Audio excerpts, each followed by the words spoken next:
All right, welcome to this week 7 of Old Testament Survey 1. We are almost done, just this week and next week. An important reminder about next week: all the assignments will be due on Thursday of next week. That is October the 15th.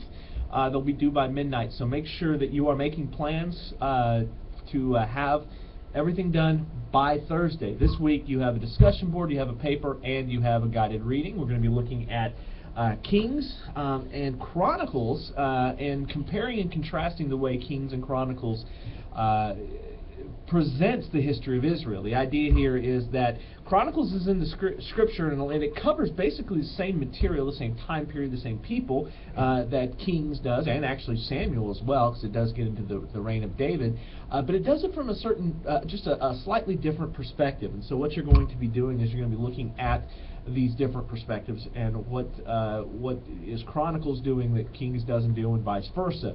This doesn't mean that they contradict each other, but rather they complement each other by looking at it from different. Remember, the point of these books isn't just to give us history; it's to give us a theological interpretation of history, and that is to try to draw a theological lesson from the history. So we need to understand the theological perspective they're coming from, and what lesson they're trying to get us to learn.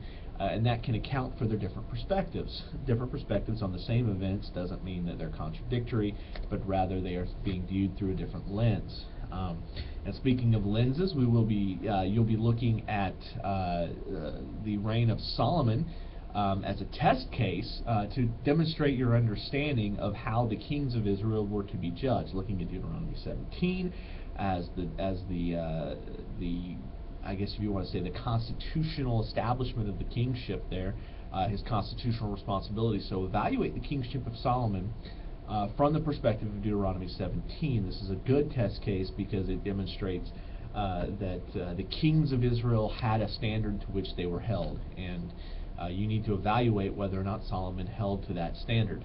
If you can do that with Solomon, you can do that with any of the kings. So 2 weeks left. Again, as always, if you have any questions, please let me know. Keep up the hard work, and we are almost done.